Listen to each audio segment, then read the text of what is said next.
Nós sabemos que se eu tenho uma superfície lisa aí, eu emito um raio de luz de um certo ponto. E esse raio de luz reflete sobre a superfície. Nós sabemos que se θ1 é o ângulo de incidência, então o raio de luz vai refletir formando exatamente o mesmo ângulo θ1 com a superfície. O ângulo de incidência é igual ao ângulo de reflexão, é uma das leis da ótica. Na verdade, geralmente se considera o ângulo de incidência e o ângulo de reflexão em relação a uma reta perpendicular à superfície. Então, esse aqui seria o ângulo de incidência e esse o ângulo de reflexão. Mas nesse vídeo eu vou considerar o ângulo de incidência como sendo esse aqui e o ângulo de reflexão como sendo esse aqui.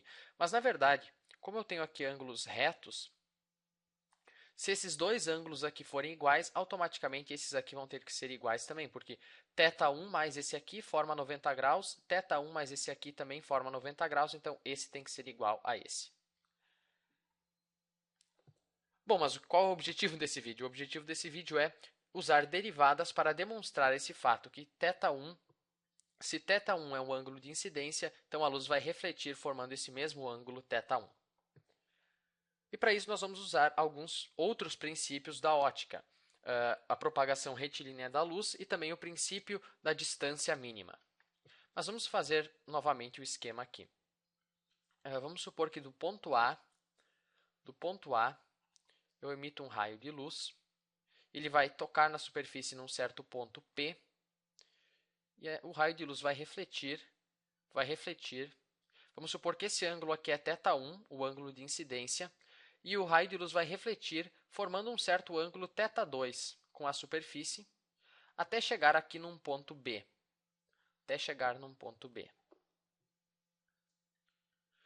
Vamos chamar a distância horizontal de A até B de L, então essa distância aqui é L. Vamos chamar a altura do ponto A de H1, a altura do ponto B de H2. E vamos chamar a distância desse ponto aqui até o ponto P de x. Digamos assim, a posição horizontal do ponto P é x e, consequentemente, esse outro pedaço aqui mede L menos x. Certo? Se o total é L, então esse pedaço aqui é L menos x. Pergunto, qual é a distância que a luz percorreu de A até B? Bom, é o somatório da medida do segmento AP com a medida do segmento PB. Então, a distância percorrida pela luz é AP mais PB. E existe o princípio da distância mínima, que afirma que a distância percorrida pela luz é a menor possível. Então, essa distância AP mais PB é a menor possível.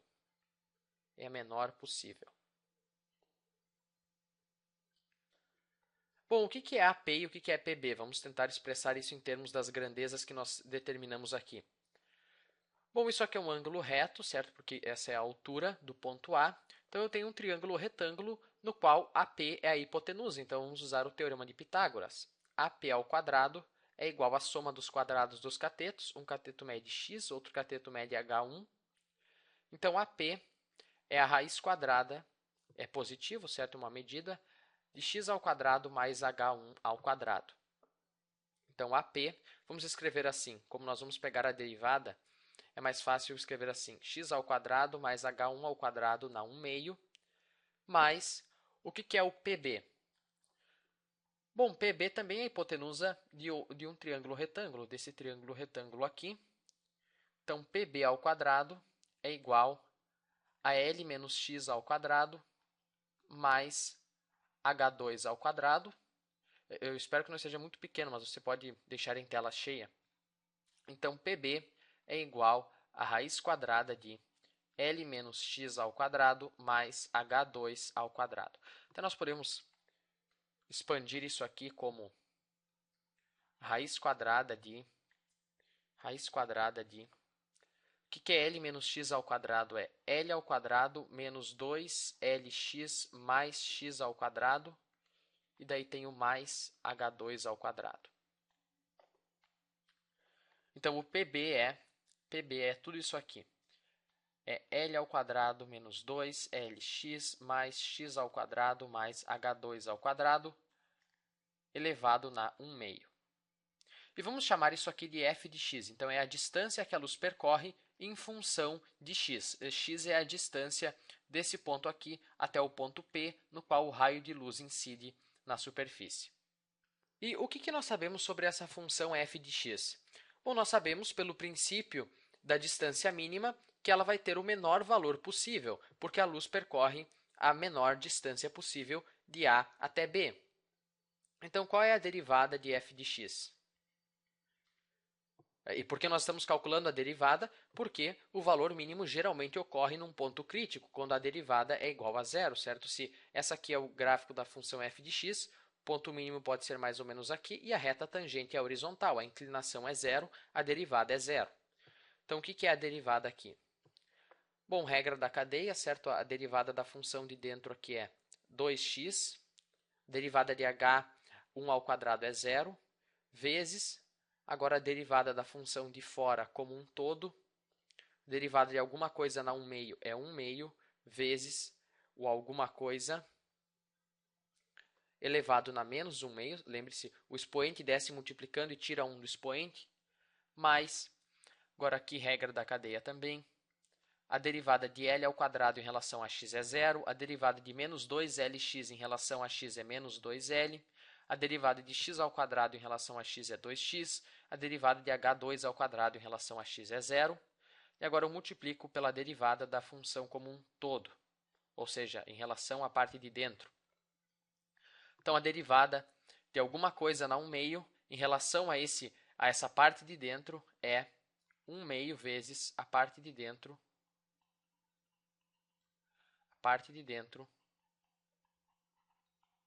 elevado na menos 1 meio. Espero que você consiga enxergar. Escrever aqui, menos 1 meio.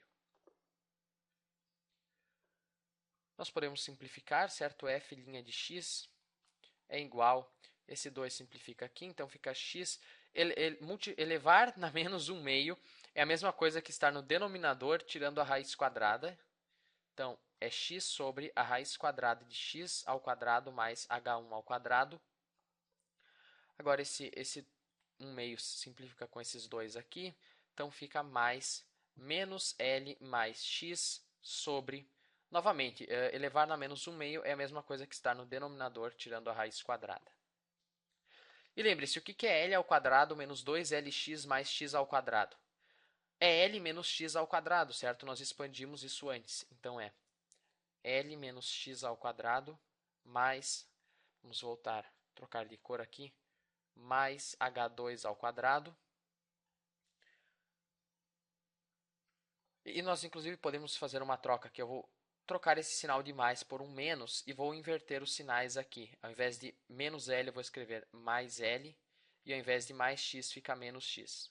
Então, eu coloquei um menos na frente, mas eu troquei o sinal no numerador. Então, como se eu multiplicasse 2 vezes por menos 1 e não altera o valor. Até se você quisesse distribuir o menos de novo, ia voltar a ser o que era antes, menos L mais x. E o que nós sabemos sobre a derivada primeira? Bom, como a luz percorre a menor distância possível, f de x está no valor mínimo. E se o valor é mínimo, é porque a derivada é nula. A derivada é igual a zero. Na verdade, isso é uma suposição que nós estamos fazendo, mas é uma suposição razoável, que o mínimo ocorre em um ponto crítico, quando a derivada é zero. Bom, eu posso somar esse termo aqui dos dois lados, ou seja, passar esse termo para o outro lado. Então, eu vou ficar com x sobre raiz quadrada de x ao quadrado mais h1 ao quadrado é igual a, isso tudo passa para o outro lado positivo, então L menos x sobre a raiz quadrada de L menos x ao quadrado mais h2 ao quadrado. Só estou brincando com essa expressão aqui. Bom, agora vamos analisar. O AP nós sabemos que mede aqui raiz quadrada de x ao quadrado mais h1 ao quadrado. E o PB nós sabemos que mede a raiz quadrada de L menos x ao quadrado mais h2 ao quadrado, certo? Você consegue enxergar aqui? Eu pergunto, vamos olhar para esse ângulo. Vamos olhar para esse ângulo θ1. O que é x sobre raiz quadrada de x ao quadrado mais h1 ao quadrado em relação a θ1? Bom, o x é o cateto adjacente em relação a θ1 e AP é a hipotenusa do triângulo retângulo. Então, x sobre raiz quadrada de x ao quadrado mais h1 ao quadrado é o cosseno de θ1, certo? Isso aqui é o cosseno de θ1. É o cateto oposto a ele dividido pela hipotenusa. E o que é L menos x sobre tudo isso aqui? Bom, L menos x é o cateto adjacente em relação ao ângulo θ2. E essa expressão, raiz quadrada de L menos x ao quadrado mais h2 ao quadrado, é a hipotenusa do triângulo retângulo. Cateto adjacente dividido pela hipotenusa é o cosseno do ângulo. Então, tudo isso aqui é, na verdade, o cosseno de θ2. Vou escrever mais aqui em cima. Então, o cosseno, isso aqui é o cosseno de θ1, que é igual ao cosseno de θ2. Bom, como claramente tanto θ1 como θ2 estão entre 0 e 90 graus, a única possibilidade para que os cossenos dos ângulos sejam iguais é que os ângulos sejam iguais, certo? Então, θ1 vai ser igual a θ2. Como os cossenos são iguais e os ângulos estão entre 0 e 90 graus, a única possibilidade é que os ângulos são iguais. E era isso que nós queríamos demonstrar, que esse ângulo de incidência aqui é igual ao ângulo de reflexão. E se você fizer a linha normal, se você fizer a normal aqui, isso também implica que esse ângulo aqui, que é o que geralmente é chamado de ângulo de incidência na física, vai ser igual a esse ângulo aqui. Certo? Porque, enfim, se θ1 é igual a θ2, eu tenho aqui um ângulo de 90 graus, aqui um ângulo de 90 graus, então automaticamente esses dois aqui vão ser iguais. E era isso que nós queríamos demonstrar. E a prova parece um pouco artificial, mas vamos recapitular. Eu tinha um raio de luz que saiu de A, refletiu em P e chegou em B, e nós sabemos que a distância que a luz percorreu é o menor valor possível. Isso é um princípio que nós supomos ser verdadeiro para fazer a demonstração. E nós calculamos a distância que a luz percorreu, e como a luz percorre a menor distância possível, nós fizemos a suposição de que essa menor distância possível ocorre num ponto crítico, quando a derivada é igual a zero.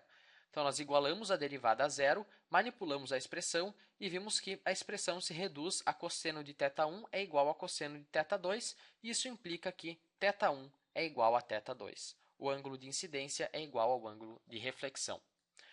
Bom, eu imagino que os primeiros que perceberam essa lei ainda não sabiam derivadas, enfim. Provavelmente eles perceberam empiricamente, foram refletindo luz em várias superfícies e viram o ângulo de incidência é muito parecido com o ângulo de reflexão. E perceberam que era de fato igual, mas essa aqui é uma prova matemática rigorosa, usando princípios da luz, a propagação retilínea e o princípio da distância mínima, para ser mais específico. Então era isso, eu espero que você tenha achado útil.